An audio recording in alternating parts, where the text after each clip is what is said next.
Weapon वहां से drone के जरिए अक्रॉस द बॉर्डर ड्रॉप किए जाते हैं।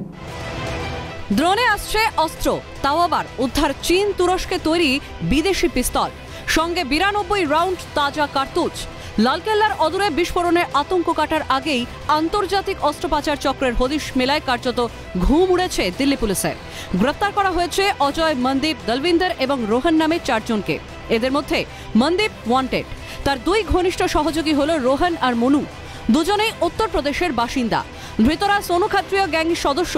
সূত্রের খবর, পাক গুপ্তচর সংস্থা আইএসআই এর সাহায্যে সীমান্ত বরাবর পাচার করা হতো অস্ত্র। অস্ত্র বহনের জন্য ব্যবহার করা হতো জোড়া ড্রোন। আগে থেকেই জায়গা নির্দিষ্ট করা থাকতো এবং সেখানেই ফেলা হতো অস্ত্র। কার্বনে মোড়া থাকায় স্ক্যানারেও ধরা পড়তো না। গ্যাংয়ের সদস্যরা নির্দিষ্ট জায়গায় গিয়ে অস্ত্র সংগ্রহ করত, সেখান থেকে দিল্লি ও উত্তর ভারতের বিভিন্ন রাজ্যে গ্যাংস্টারদের হাতে পৌঁছে দেওয়া হতো। वेपन वहाँ से ड्रोन के जरिए अक्रॉस द बॉर्डर ड्रॉप किए जाते हैं। 2 ड्रोन साइमल्टेनियस साथ चलते हैं। पहला ड्रोन है, उसमें कैमरे से वो फुटेज कैप्चर करता है और वो कन्वे करता है, लोकेशन सैनिटाइज हो जाती है। तो दूसरा ड्रोन उसके साथ में रहता है और वो एक सैनिटाइज लोकेशन पर इन वेपन्स को खेप को ड्रॉप करता है।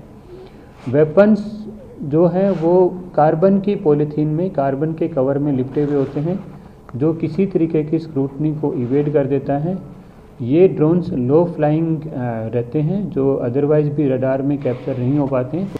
পুলিশ সূত্রে খবর, এই র্যাকেটের মূল মাথা হলো জসপ্রীত বাট জেসা। মার্কিন মুলুক থেকে পাক হ্যান্ডলারদের সঙ্গে সরাসরি যোগ রাখে।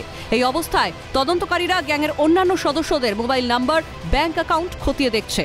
খতিয়ে দেখা হচ্ছে এইরকম ভাবে কত অত্যাধুনিক অস্ত্র ভারতে ঢুকেছে।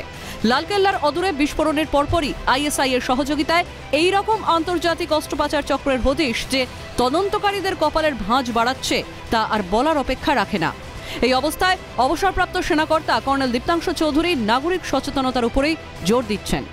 গোয়েন্দা তৎপর, দিল্লি তৎপর, দিল্লি সরকার তৎপর এবং তার সাথে সাথে যেভাবে এই নাশকতার ছক বারবার করছে সেটাকে ভেঙে দেওয়া হচ্ছে।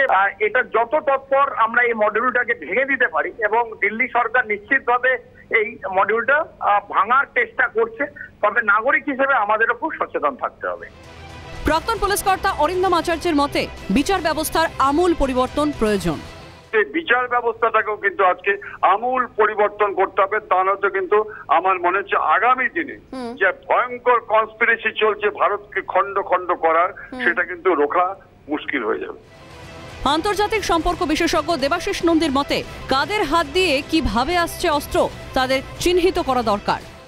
আরো এমন কিন্তু অনেক আনএক্সপ্লোর্ড আনফোল্ডেড জিনিস রয়েছে যারা আমরা আইডেন্টিফাই করতে পারছি না, সেগুলোকে আইডেন্টিফাই করা দরকার এবং কোন কোন চ্যানেলের মাধ্যমে আসছে অস্ত্রগুলো, তাদের হাত দিয়ে আসছে, সেগুলো সত্যি আরো মনে হয় ভালো করে গবেষণা করা দরকার এই বিষয়ে।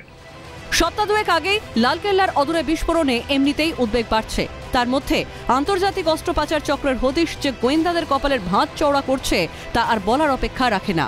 Bureau report, Calcutta news.